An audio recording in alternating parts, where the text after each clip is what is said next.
Welcome to the Last Economy podcast, a guide to the age of intelligent economics. Hello. Great to be diving into this. Indeed. We are undertaking, I think, a really crucial deep dive today. We're opening up Chapter 17 of the book. It's titled The Symbiotic State, Governance as Geometry Engineering. Yeah, and this chapter, it really gets to the heart of a massive problem. For listeners who have been following this work, you understand the scale of this economic shift we've been talking about, the intelligence inversion. Right, where cognitive labor, thinking work, essentially heads towards zero cost, powered by AI. Exactly.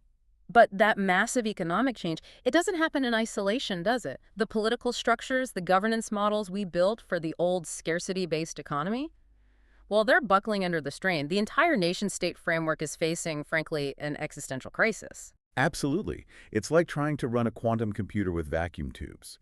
So our mission for this deep dive is really to tackle that crisis head on. We need to understand clearly why the traditional nation-state, this structure we've lived with for centuries, is failing. Why now, in the age of AI, in the age of global, dematerialized capital? And understanding why is critical. But then the second part, maybe the more important part, is outlining the alternative. The book proposes this radical, maybe counterintuitive blueprint for a 21st century state, one that can actually thrive in this new environment. A state that's designed for this reality, not the last one. It's about designing, I suppose, the political physics that can actually handle the technological physics we're unleashing. That's a good way to put it. And like any good analysis, we have to start with the diagnosis. What's actually wrong? Let's get into it then. The core problem, the book argues, is a fundamental, almost non-negotiable incompatibility.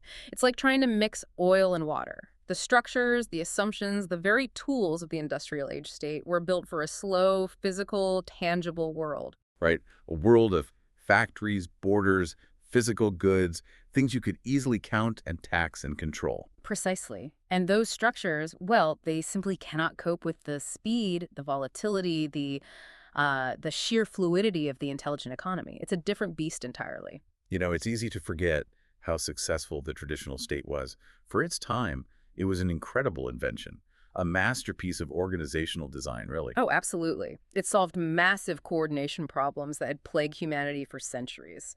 Think about mobilizing resources for war, or building national infrastructure, or even just forging a common identity across vast territories. The nation-state was the tool that made all that possible on an unprecedented scale. But time marches on, doesn't it? And sometimes the very things that made you successful in one era become the anchors holding you back in the next. Success can breed obsolescence. That's exactly the point. And the book, it really doesn't mince words here. It lays out the core diagnosis pretty bluntly. Should we jump into the first quote? Let's do it. It really sets the stage. Okay, here it is. The nation-state was the most successful political technology of the industrial age. It was a machine perfectly designed to forge a common identity, mobilize national resources, field armies, and manage industrial economies. Now, that machine is obsolete. Obsolete, that's a strong word. It is. Yeah. And it's important to understand what the book means by that. Right. The significance here is profound because, as the book frames it, this isn't really an accusation of, say, bad policies or corrupt politicians, although those exist too, of course. No, it's deeper than that. It's an indictment of the technology itself, the actual structure and tools of the traditional state. Think about its core toolkit. Territorial jurisdiction power stops at the borderline. Hard borders, physical walls, fences. Slow, deliberative, often bureaucratic political processes. All things that made perfect sense when you were managing physical assets, right? Steel mills, coal mines, agricultural land, workers who were physically tied to a specific location. You could draw a line around it. Exactly. Those tools were fit for purpose then. But now the book argues, they're hopelessly clumsy. Just look at the core inputs and outputs of the modern economy. What are they? Well, AI models, for one. Global algorithms, making decisions faster than humans can track. Yeah. Capital flows moving instantaneously across borders. Critical data sets that underpin everything. And what do all those things have in common? They're intangible, dematerialized. They don't respect physical borders. They move at the speed of light, or close to it. Precisely. The old industrial state, in many ways, was built on creating and managing friction. Think about it. Tariffs created economic friction at the border. Right, to protect local industry. Borders themselves created physical friction. Passports, custom, immigration checks, paperwork, bureaucracy that all created administrative friction. And this friction was manageable even useful when the underlying capital of the stuff being managed was viscous. Think crude oil, iron ore, manufactured goods. Things that moved slowly, relatively speaking. Yes. But what happens when the capital itself becomes pure information? When value is tied up in algorithms and data streams? Then those friction-based mechanisms, they just fail instantly. The water goes right through the net. Exactly. And we see this playing out every single day, don't we? Capital whips around the globe, fleeing to the lowest tax jurisdiction, not in weeks or days, but in milliseconds. Information, both true and tragically false, ignores borders entirely. It spreads globally on social networks faster than any government agency can react. Think about complex supply chains. Key decisions about sourcing, logistics, pricing, they're increasingly made by algorithms optimizing across dozens of countries simultaneously. No legislative body, no committee can possibly keep up with that pace. It really drives home the obsolescence point. The state is using 19th century tools to manage a 21st century reality. The book uses an analogy that I think is really helpful here, really grounds this abstract idea. It's the analogy of the fortress. Ah, right, the castle walls. For millennia, literally millennia, if you wanted national security, what did you do? You built high walls. You fortified your borders. You controlled the physical land inside those walls. And that made perfect sense, because the threats were physical. An invading army crossing a physical border, if you controlled the land, you controlled the people on it, the resources under it, the wealth generated from it. Simple, clear.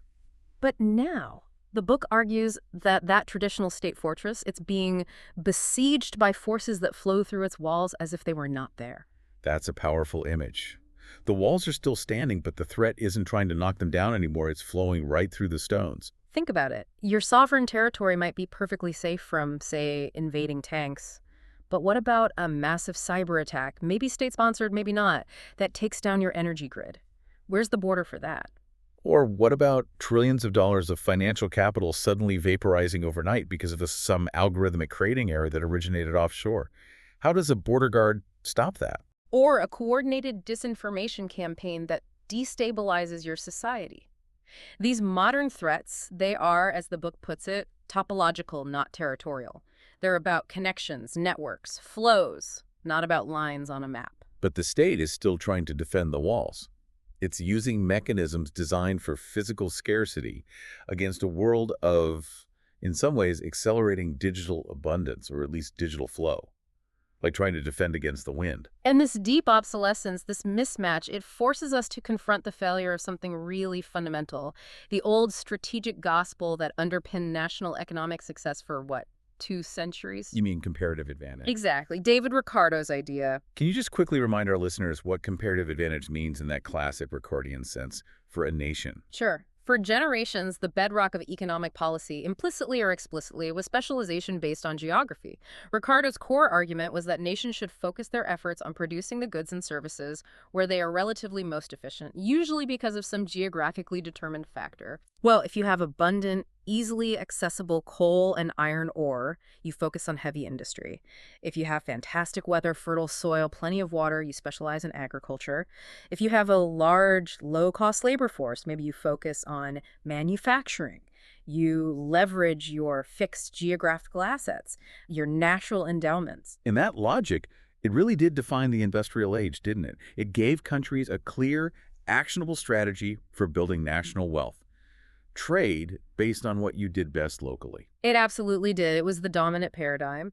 But the book argues forcefully that gospel of comparative advantage is now rapidly becoming obsolete, at least as the primary driver, in the context of the intelligent economy. Why? What's changed so fundamentally? The nature of the most productive worker. Think about it. In the industrial age, the key factors were cheap metabolic labor, human muscle power, or specialized natural resources, or maybe large capital investments in factories. Right. Things tied to a place. But in the intelligent economy, what's arguably the single most productive input, most powerful worker? It's got to be an advanced AI model, an algorithm that can analyze, predict, design, optimize. Exactly. And where does that AI model live? Where does it need to be physically located to be productive? Well, anywhere.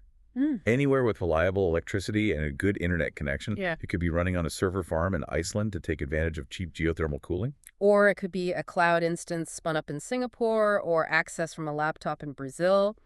The physical location specificity for high-value cognitive tasks is just vanishing. Wow.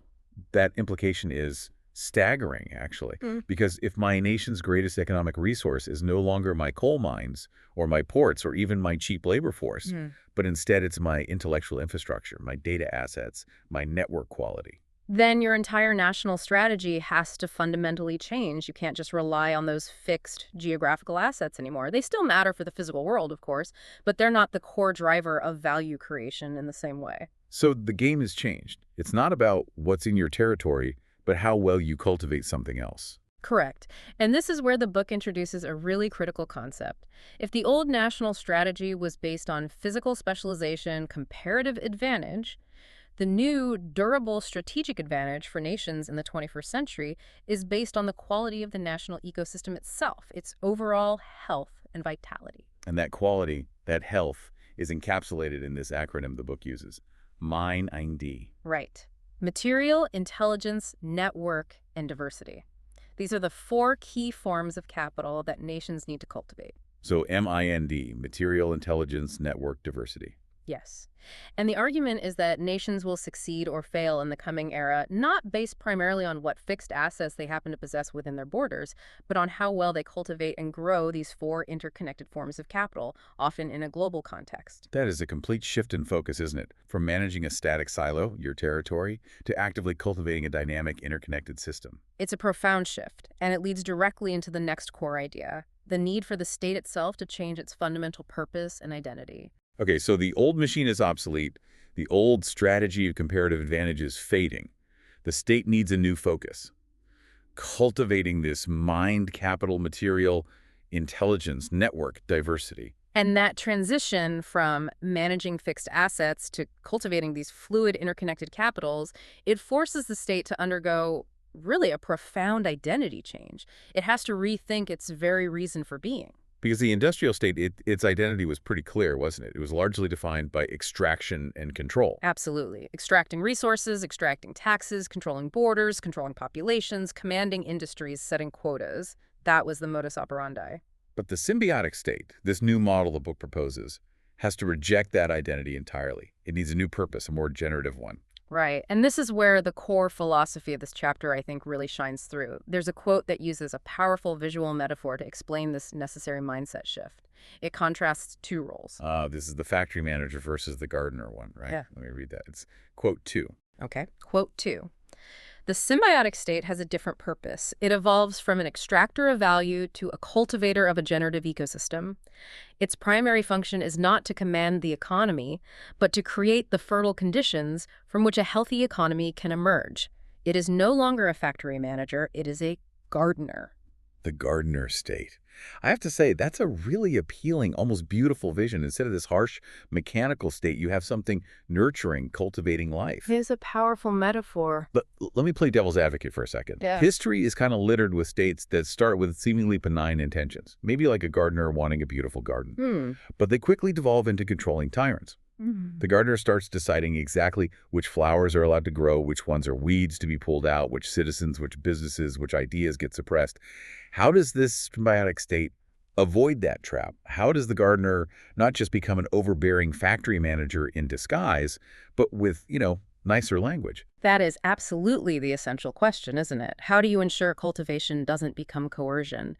And the book argues the answer lies deep in that shift from extraction to cultivation, and crucially, in the tools the state uses. Okay, explain that. The traditional industrial state relied heavily on extraction through force, or the credible threat of force. Taxes were mandatory, backed by penalties. Borders were police.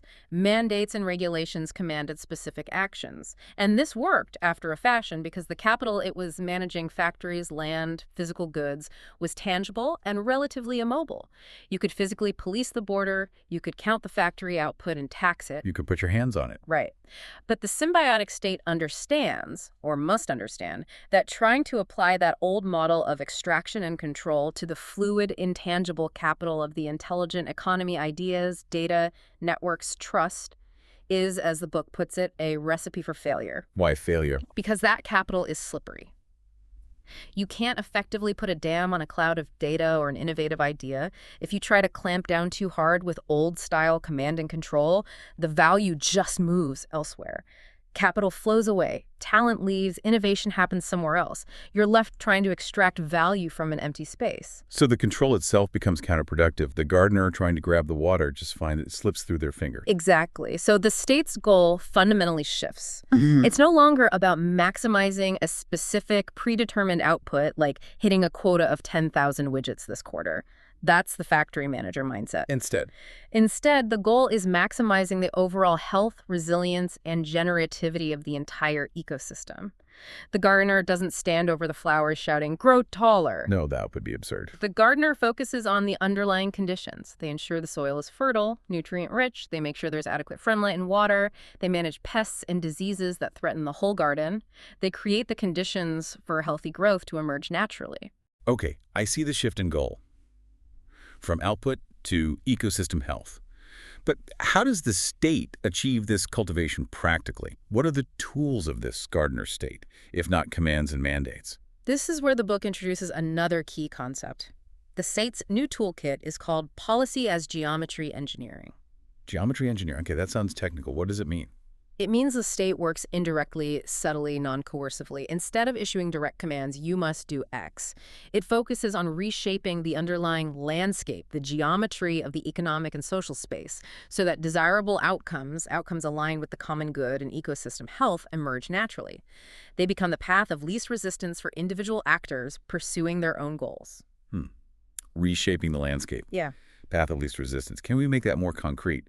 How is geometry engineering really different from, say, just smart progressive taxation or standard government subsidies? Aren't those also trying to shape behavior? They are, but often in a more direct, command-like way. Traditional policy frequently relies on mandates. You must meet this emission standard. You are forbidden from using this substance. You must pay this specific tax rate. That's a direct command. And those commands, as we know, often create bureaucracy to enforce them, loopholes to avoid them, inefficiency, and significant political pushback. People don't like being told exactly what to do. Precisely. Geometry engineering aims to be less confrontational, more elegant. It doesn't command, it changes the environment so the desired behavior becomes easier, cheaper, or more attractive. Let's take the example the book uses, climate change policy. Okay. A traditional approach might be a hard quota, say, mandating that 50% of all new cars sold must be electric vehicles by 2030. That's a classic command and control approach. Right. Clear target, but potentially disruptive, and creates winners and losers by decree. Geometry engineering, by contrast, might use incentives to shape the flow of choices. Instead of a mandate, the state could create what the book calls valleys of opportunity. This might involve, for instance, dynamically adjusting road pricing, making it significantly cheaper, maybe even free at certain times, for verified electric vehicles to enter congested city centers. Okay, so you're changing the cost structure. Simultaneously, you might significantly and maybe dynamically price the externality of carbon pollution directly into the cost of traditional gasoline and diesel at the pump, reflecting its true cost to the ecosystem. You haven't explicitly told anyone what car to drive. But you've changed the landscape. You've made the symbiotic choice driving the electric car, in this example, the easiest, cheapest, most convenient default option for many people. The path of least resistance now leads towards the desired outcome. That is the absolute key, changing the economic and social defaults. If the environment, the geometry, is engineered correctly, then the individual agent's rational self-interest naturally aligns with the system's overall health and the common good. It becomes easier to do the right thing. It's like designing a park path that naturally guides people away from trampling the flowers, rather than just putting up keep off the grass signs everywhere. That's a perfect analogy, and the book clearly defines the main mechanisms of this geometry engineering. First, creating those valleys of opportunity through smart, dynamic incentives, making the good choice the easy choice. Second, actively changing the social and economic defaults, setting up systems where the preferred outcome is the standard one. Third, carving new flow channels, investing in public, resilient infrastructure, physical and digital, that enables positive interactions and reduces friction for symbiotic activities. And fourth, and this is critical and often overlooked, actively pruning the old landscape. This means identifying and removing the dead wood of obsolete regulations, subsidies, and protections that often shield inefficient incumbents, block innovation, and prevent the system from adapting. The state must actively dismantle the outdated rules that favor the old factor manager model. That pruning part sounds politically difficult. Lots of vested interest in that deadwood. Immensely difficult. But essential if the ecosystem is to remain healthy and adaptive. You can't just plant new flowers, you also have to weed the garden. Okay, so this new mandate to be a gardener, using geometry engineering, requires the state to become the ultimate steward of those four national capitals we mentioned, MIND. Yes, its legitimacy, its effectiveness, its very purpose in the 21st century, according to this framework, is derived from how well it stewards the nation's collective mind capitals. Let's quickly break down what stewardship looks like for each pillar. First up is immaterial capital. This is the tangible stuff, right? Organized matter, available energy, the ecological commons, air, water, soil, biodiversity. Exactly, the physical foundation upon which everything else is built. Now, in the industrial age, the state often saw its role quite differently. It frequently acted to help industry liquidate this material capital for short-term profit. Yeah, subsidizing resource extraction, weak environmental regulations, basically treating the planet like an infinite resource pool Yeah. and an infinite waste sink. And the predictable result of that mindset is the converging ecological crises we face today: climate change, biodiversity collapse, resource depletion. We've essentially been liquidating our planet's long-term balance sheet for short-term GDP gains. So the symbiotic state has to reverse that completely. Completely. Its primary role regarding material capital is to be the ultimate fiduciary of the ecological commons, protecting it for current and future generations. And the key geometry engineering tool here is the non-negotiable requirement, the book argues, to accurately price externalities, especially pollution like carbon emissions. Why is pricing externalities so crucial? Because if pollution is free, if dumping carbon into the atmosphere has no cost reflected in the market, then the economic system implicitly assumes the environment has infinite capacity to absorb waste, which is obviously false. Right. The cost is real, but it's being pushed onto society in the future, not paid by the polluter. Exactly. By making pollution expensive enough, by fully incorporating its true cost into the price of production and consumption, the market's own efficiency-seeking mechanisms will naturally start to route around it. Innovation will shift towards cleaner processes, resource efficiency becomes paramount, and the transition to a circular, regenerative economy accelerates naturally. So stewardship of material capital isn't about banning industry. It's about setting the right price signals, using geometry engineering to ensure the physical foundation of the nation and the planet is treated as sustainable and regenerative, rather than just instantly exploitable. Precisely, ensuring the garden's soil remains fertile for the long haul. Okay, next is I, intelligence capital. This is the pattern library you mentioned. Yes. It's the accumulated ability of a society to solve problems. It includes scientific knowledge, technological know-how, engineering blueprints, cultural wisdom, artistic expression, even effective social coordination strategies. In the intelligent economy, where cognitive work is key, this form of capital is arguably the single greatest source of future value creation. And right now, we're seeing a worrying trend globally, aren't we? Towards the massive privatization of cutting-edge intelligence. We absolutely are. A handful of very large technology companies are building the most advanced AI models, accumulating the most critical data sets, often behind proprietary walls, accessible only on their terms. That seems dangerous from a national or societal perspective. The book argues it's highly dangerous. If the core foundational intelligence of the next era is locked up in private hands, the entire ecosystem risks stagnation, or at least capture by a few dominant players. If only one or two corporate entities control the fundamental AI models that will power future innovation in medicine, materials, science, energy, everything. Then the nation loses its strategic flexibility, its resilience, its ability to chart its own course. Small innovators, academic researchers, public institutions get locked out or become dependent. Exactly. Therefore, the symbiotic state has a critical role to play as the primary funder of fundamental blue sky research. This is knowledge production that might not have an immediate commercial application, that isn't immediately profitable, but is absolutely crucial for long-term breakthroughs and national capacity. Think pure mathematics, basic physics, long-term ecological monitoring. The kind of research corporations are often unwilling to fund because the payoff is too uncertain or too far in the future. Precisely. But beyond just funding research, the book specifically highlights the need to protect and expand the digital commons. What does that mean in practice, especially for these powerful core AI models? Good question. How do you make AI a public good? It means treating certain critical foundational AI models, maybe the large language models that underpin many applications, or crucial scientific models and certain high-value national data sets, like anonymized public health data, climate data, or key infrastructure blueprints, as essential public goods. Much like we currently treat fundamental mathematical theorems or basic scientific constants or public roadways. So they shouldn't be exclusively owned or controlled. Ideally, no. The state might fund their development, perhaps through consortia or public-private partnerships, but mandate open access under fair terms.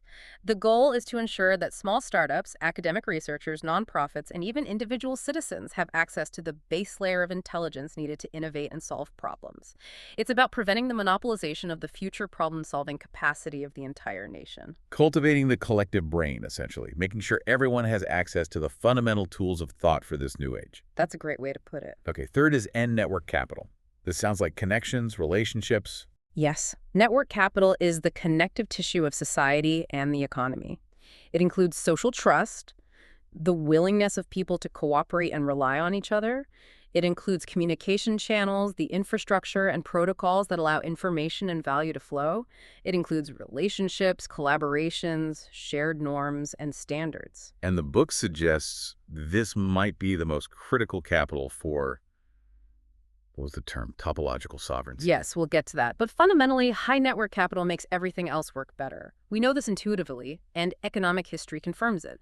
High-trust societies have significantly lower transaction costs. Right. If I trust my supplier to deliver quality goods on time, I don't need an incredibly complex, expensive contract with dozens of penalty clauses. The deal is cheaper, faster, simpler. Exactly. If citizens trust their government institutions to be fair and effective, compliance costs drop, civic engagement increases, and society functions more smoothly. If businesses trust the legal system to enforce contracts fairly, they're more willing to invest and take risks. Trust is the lubricant of the economy and society. So what's the state's role in cultivating this? How does a state build trust? That seems hard. It is hard and easily lost. But the book argues the state must position itself as the ultimate underwriter of social and economic trust.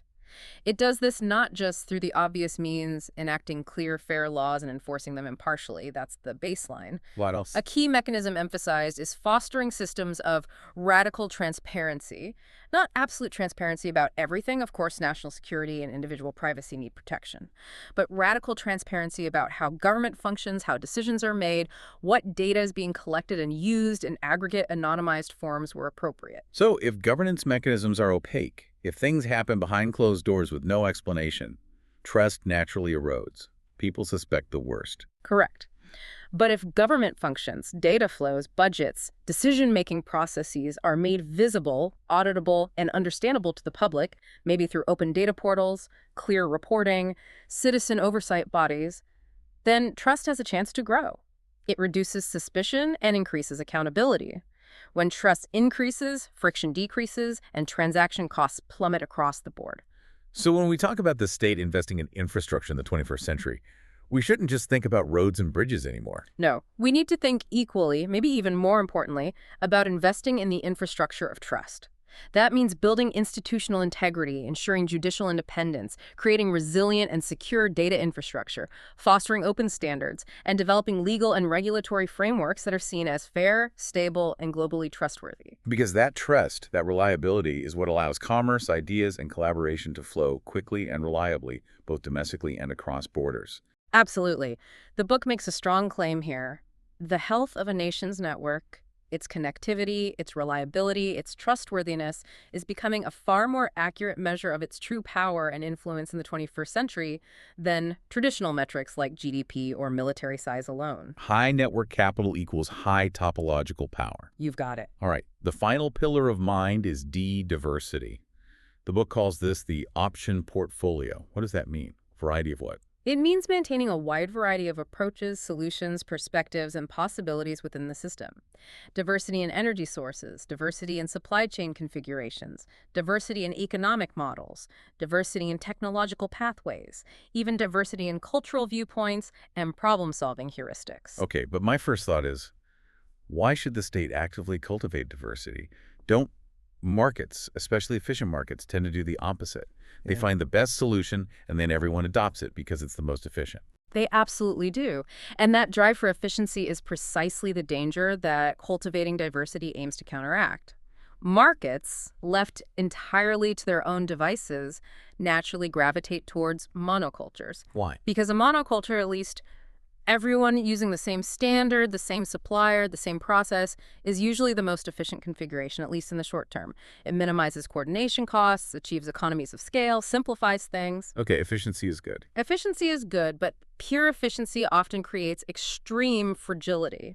If your entire system, your entire economy, relies solely on a single, highly optimized solution, a single supply chain, a single energy source, a single financial model, what happens when that single point fails? Disaster. A single shock, a single vulnerability can trigger a catastrophic cascade collapse throughout the entire system. There's no backup, no alternative pathway. Exactly. The book uses a classic example, often cited in resilience studies, you might know it, the story of the Great Banana Collapse. Ah, the Grossmuckle banana. That's the one. For decades, the global commercial banana industry relied almost exclusively on one variety, the Gros Michel. Why? Because it was fantastic. Hardy, resisted bruising, easy to ship long distances, tasted great, incredibly productive and profitable. It was the absolute epitome of market efficiency in the banana trade. A perfect banana monoculture. Until it wasn't. Along came a fungus, Fusarium oxysporum, Panama disease, and because there was virtually zero genetic diversity in commercial production, the fungus swept through plantations across the globe like wildfire, essentially wiping out the Gros Michel as a viable export crop. Wow. A perfectly efficient monoculture created a perfectly devastating vulnerability. That is a really stark lesson. Efficiency maximizes profit or output today. Diversity maximizes survival and adaptability tomorrow, especially in an uncertain world. Precisely. Therefore, the book argues, the symbiotic state must play an active role in cultivating diversity. It needs to act almost like a strategic venture capitalist for the nation's resilience. By forcing diversity. Not necessarily forcing it, but strategically funding and incentivizing a portfolio of diverse solutions, even if some of those solutions are temporarily less efficient or more costly than the dominant monoculture. Give me some examples. It could mean providing research grants or subsidies for alternative energy sources, solar, wind, geothermal, tidal, small modular nuclear, even when one source seems cheapest at the moment. It could mean incentivizing geographically diverse supply chains for critical goods, even if consolidating them in one region appears more efficient on paper. It might mean supporting different models of agriculture or fostering a variety of educational approaches or ensuring platform diversity in the digital sphere. So it's like buying insurance. You pay a small premium now in the form of slightly lower short-term efficiency to avoid a catastrophic loss later. That's exactly the logic. It's crucial national insurance against shocks, disruptions, and unforeseen future challenges. The state acts to prevent the dangerous monocultures that pure market efficiency, left unchecked, naturally tends to create. So putting it all together, the health and vitality of the nation depend on nurturing all four capitals. Yes. The book suggests thinking of it as a multiplicative equation, MXIX, NXD, civilizational vitality or national health. Material resources, multiplied by intelligence to use them wisely, multiplied by the network to coordinate action, multiplied by the diversity to ensure resilience. If any one of those components goes to zero, if your environment collapses, or your knowledge base stagnates, or social trust disappears, or you succumb to a fragile monoculture, then the whole equation collapses. The state's job is to keep all four factors healthy and growing. Steward the mind. Okay, that sets the stage for rethinking power itself. Okay, we've established that the old nation-state machine, built for the industrial age, is obsolete. Its new purpose, its new identity, must be that of a gardener, a cultivator, focused on stewarding the nation's mind to capitals of material, intelligence, network, diversity, using subtle tools like geometry engineering. Right, it's a fundamental shift in purpose and method. But this seismic shift, it inevitably forces a complete reevaluation of national power itself. If the old definition of sovereignty, of power, relied heavily on controlling physical land, on territorial integrity, what does sovereignty even mean when the most valuable capital, like intelligence, and the biggest threats, like cyberattacks, are fluid, intangible, and borderless? That's the absolutely essential question for geopolitics in the 21st century, because as the book argues, clinging to the old territorial definition of power when topological power is what actually rules the new landscape is, well, it's fundamentally self-defeating. You end up fighting the wrong war with the wrong weapons. Okay, let's bring in the third key quote here. It really crystallizes this shift in thinking about power. Quote 3, sovereignty in the 21st century is topological, not territorial. Topological, not territorial. That distinction, it changes everything about how we should think about national strength and strategy. Unpack that for us. What's the difference? Territorial sovereignty, the kind we're used to, depends on drawing lines on a map and having the physical force armies, border guards, police, customs agents to control what and who crosses those lines. Power radiates from the capital city outwards to the border. Control the land, you have sovereignty. That's the Westphalian model we've lived with for centuries. Exactly. But topological sovereignty, the book argues, isn't primarily about lines on a map. It depends on your nation's position and influence within the global network of flows. It's about how critical, how trusted, and how highly connected your nation is as a node in the global web of intelligence, finance, trade, culture, and trust. So power isn't about the size of your territory, but the strength and centrality of your connections. Like being a major hub in the global internet, rather than just having a large plot of land with no connections. That's a very good analogy. A nation's power, its effective sovereignty in this new era, is measured by its centrality and its reliability within these global networks. Your nation is sovereign in a topological sense if it's indispensable, if it's a vital hub through which trust, commerce, data, and innovation flow rapidly and reliably. If removing you from the network would significantly damage the network itself. And conversely. Conversely, you become a vassal state, regardless of your military might or land area. If you are peripheral, if you're seen as low trust, unreliable, or if you're easily isolated or circumvented by these global flows. If the network can easily route around you, your territorial control counts for much less. The implications of that are, well, they're radical, aren't they? It turns a lot of traditional foreign policy thinking on its head. Completely. If topological sovereignty is key, then the most powerful and truly sovereign nations will be those with the highest network capital, the N, in mind. They'll be the nations whose standards may be their legal systems for contracts, their data privacy frameworks, their educational accreditation, their technical protocols are widely adopted and trusted internationally, becoming de facto global standards. Because using their standards makes connection easier and more valuable. Precisely. Their network becomes the most attractive one to join. So what does this mean for traditional strategies like, say, isolationism, building walls, restricting trade, cutting off international communication to protect the nation? Under this topological framework, those kinds of actions become, as the book starkly puts it, an act of sovereign suicide. Suicide, that's strong. Because you're not actually protecting your borders in a meaningful way against topological threats. Instead, you are actively damaging your own network capital. You are intentionally rendering yourself less central, less connected, less relevant. You're cutting yourself off from the vital flows of intelligence, capital, and collaboration that are the very source of power and prosperity in this era. So the instinct to pull up the drawbridge is exactly the wrong one. According to this logic, yes. The most powerful nations in the coming decades will not be the most closed off, the most fortified. They will likely be the most radically open, but open in a smart way. Openness, combined with high internal trust, high reliability, and strong cultivation of their own mind capitals, becomes the new, most effective defensive posture.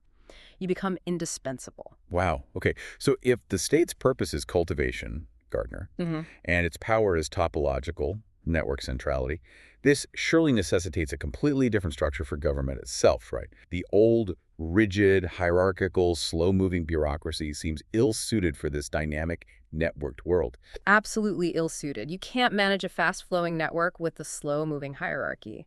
The book argues that the old government structure, think of it as a rigid skeleton, must be replaced, or at least augmented, by something much more fluid and responsive, something like an adaptive nervous system for the nation. An adaptive nervous system. And this is where the concept of the guardian lattice comes in. Exactly. The guardian lattice is presented as the potential operating system for the symbiotic state. It's the mechanism designed to implement policy as geometry engineering in a continuous, data-informed, adaptive way. Okay, how is it envisioned? What does it look like? It's conceived as a distributed web, a lattice of AI oracles. Think of them as sophisticated monitoring and analysis systems, constantly observing the key metrics of the nation's health, the mind dashboard we talked about, material flows, intelligence metrics, network connectivity, diversity indices. So they're watching the garden's vital signs in real time. Precisely. And critically, these oracles don't propose laws or policies in the traditional slow political sense. Instead, their primary function is to detect emerging systemic imbalances, risks, or opportunities, often before humans could spot them. And they can predict where subtle adjustments to the economic or social geometry changes in friction or flow might be needed to maintain ecosystem health. Okay, let's drill down into the mechanics here. This sounds potentially quite powerful, maybe even scary. What kind of imbalances would trigger a response from this guardian lattice? And what does an adjustment to friction or flow actually look like in practice? It's not like the AI sends out police, right? No, absolutely not. It's much more subtle, operating through the mechanisms of geometry engineering we discussed. Let's take an example. Imagine the AI oracles are constantly monitoring, say, network capital flows like trust metrics, collaboration rates, and asset valuations across different regions and sectors. Now, suppose the AI detects a pattern indicative of an emerging speculative bubble in a particular sector. Maybe a rapid, irrational increase in housing valuations in certain cities, coupled with a simultaneous rise in low-quality, high-risk debt associated with those assets. It sees the signature of unsustainable growth. The kind of thing that led to the 2008 crisis, but detected much earlier. Potentially, yes. In response, the protocol wouldn't issue a command like stop lending. Instead, it might automatically trigger a subtle adjustment to the economic friction specifically within that overheating sector and geographical area. How? How is that friction applied algorithmically? It could be done in various ways, designed to be minimally disruptive but effective. Perhaps a small dynamic increase in transaction fees specifically for secondary housing purchases, not first-time buyers, in those specific zip codes. Or maybe a temporary automatically applied countercyclical capital requirement adjustment for banks originating certain types of high-risk mortgages associated with the bubble. Tiny nudges to the geometry. So it makes the speculative activity slightly more expensive, slightly harder, cooling it down without a heavy-handed intervention. That's the idea. Conversely, imagine the system detects the opposite problem, a persistent poverty trap in a particular region. Indicators showed dangerously low local network capital, maybe low social trust, poor access to information, low levels of new business formation, low intelligence application, and poor connection to wider economic flows. A community getting left behind, stuck in a negative feedback loop. Right. The protocol, recognizing this systemic failure, could automatically trigger an increase in flow to that specific area. This might take the form of dynamically allocating resources through a mechanism like the culture credit system, which is something the book details later. Essentially a form of localized basic income or community investment tied to positive social contribution. The goal is to smooth the economic landscape, reduce the friction for positive activity, and provide the resources needed for that community to start rebuilding its mind capitals. Okay, this sounds incredibly sophisticated and fast. The system is potentially making these subtle adjustments to the economic geometry automatically based on real-time data feeds. Which brings back my earlier concern. Where is the human element in all this? How do we prevent this highly optimized, AI-driven machine from optimizing us into a state that looks efficient on the dashboard but is actually sterile or unjust or simply not a place humans want to live? How do we keep human values in the loop? That is the absolute crux of the ethical challenge, and the book addresses it directly. The Guardian Lattice is not intended to replace human wisdom or democratic control.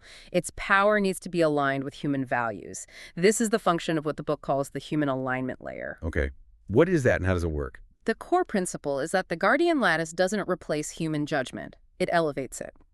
While the AI oracles are incredibly powerful at handling the complex calculations, finding the optimally efficient path, the best way to adjust the geometry to achieve a given goal, the how, it is still up to humans to decide on the destination, to set the goals, the values, the constraints, the why, and the where. So AI does the math, humans set the direction. Exactly. The book proposes structures like an oracle council or perhaps a randomly selected jury of citizens. Think of it like a citizens' assembly or a deliberative council composed of a diverse cross-section of society, not just experts, but maybe a teacher from California, a farmer from Iowa, a small business owner from Texas, an artist from New York. Ordinary people bringing their lived experience and values. And what is their specific job? They're not debating the complex algorithms or the economic models, presumably. No, their job is to deliberate on the fundamental values and goals that the AI system should be optimizing for. The AI might propose, here's the most mathematically efficient way to increase economic output while reducing carbon emissions. The human jury then debates the destination itself. Asking the deeper question. Yes, questions like, is this destination, this particular definition of economic output, and this specific trade-off with other values actually a place we want to go as a society? Does this approach enhance human dignity, fairness, and long-term flourishing, or does it only maximize mathematical efficiency according to potentially narrow metrics? Are the constraints we've set on the AI, or e.g. regarding privacy, equity, the right ones? They review and set the system's overarching goals and ethical boundaries. So that establishes the final critical relationship, the governance principle for this whole system. Precisely. The book summarizes it pithily. The algorithm proposes, humanity disposes. The AI provides the powerful tools for calculation and finding optimal strategies based on data. Humanity provides the moral compass, the wisdom, and the ultimate authority to set the direction and decide whether the proposed path aligns with our shared values. This is the core of governance as geometry engineering, guiding the immense power of AI, not suppressing it, but ensuring it serves human ends. Algorithm proposes, humanity disposes. That feels like a crucial safeguard. It keeps agency where it belongs. Hashtag tag outro. Okay, that was a deep dive into a potentially radical rethinking of the state. If I had to summarize the main argument of Chapter 17 in just a single powerful sentence, it would be this. The state must abandon its obsolete industrial age role as a factory manager focused on commanding scarcity and consciously evolve into a gardener and steward of the nation's interconnected health, its material, intelligence, network, and diversity capitals, using subtle geometric adjustments rather than blunt force mandates. That's a fantastic summary. And building on that, perhaps we can recap the key takeaways listeners should hold on to from this blueprint for the symbiotic state. First, the traditional nation-state, built on territorial control and slow processes, is fundamentally obsolete. It's incompatible with the speed, fluidity, and nature of global algorithmic power, intangible value, and dematerialized capital. Its tools just don't work anymore for the core challenges. Right. The fortress walls are irrelevant to the new threats and opportunities. Second, because of this obsolescence, the state must shift its core purpose. It needs to move from being an extractor and controller, the factory manager model, to becoming a cultivator and geometry engineer, the gardener model. Its job is to shape the economic and social landscape so that symbiotic, healthy choices emerge naturally as the path of least resistance. Less command, more cultivation. Third, national strategy itself needs an urgent update. Forget relying solely on Ricardo's old idea of comparative advantage based on fixed geography. The durable advantage now comes from maximizing the nation's overall ecosystem health, measured by its mind capitals, material, intelligence, network, and diversity. These are fluid, interconnected, and must be actively stewarded. The mind portfolio is the new national balance sheet. Fourth, this changes the very definition of power. True sovereignty in the 21st century is topological, not territorial. It's based on the health, trust, and centrality of a nation's position within global networks. This makes radical openness, coupled with high trust and reliability, the new strategic defense, while isolationism becomes self-defeating, an act of sovereign suicide. Your network strength is your sovereign strength. And finally, fifth, the proposed governance system to manage this complex dynamic reality is the Guardian Lattice. This system merges the computational power of AI oracles for real-time analysis and optimal calculation with a crucial human alignment layer, an oracle council or citizen jury, to ensure moral guidance and democratic control. It embodies that core principle. The algorithm proposes, humanity disposes. Algorithm proposes, humanity disposes. That's a really crucial final point on governance. Okay, so we've explored how to re-engineer the political structure of the state itself for this new age. But even the most sophisticated symbiotic state, operating with a Guardian Lattice, still operates within the constraints of our current monetary system. Ah, yes, the money question, looming large. Absolutely. If AI truly drives the cost of cognitive labor towards zero, towards just the cost of electricity, what does that do to our existing currency system? A system fundamentally built on pricing human metabolic labor, on scarcity, on debt. It seems destined to fail, or at least require a radical transformation. The mismatch strikes again, this time with money itself. Exactly. So, next time, we have to tackle that head on. We'll dive into Chapter 18, which is titled Money for Two Worlds. It details a fascinating and, yes, radical proposal for a dual currency system, one designed to manage the traditional atomic economy, the world of physical goods and scarcity, and another designed for the bit economy, the world of digital abundance and near-zero marginal cost. Two economies, two currencies. That sounds like a necessary complexity. It does. And we'll be talking about a fundamentally different kind of money. Money born not from debt, as most of our current money is, but born potentially from benefit from the creation of positive externalities. It's a mind-bending concept, so definitely tune in for that.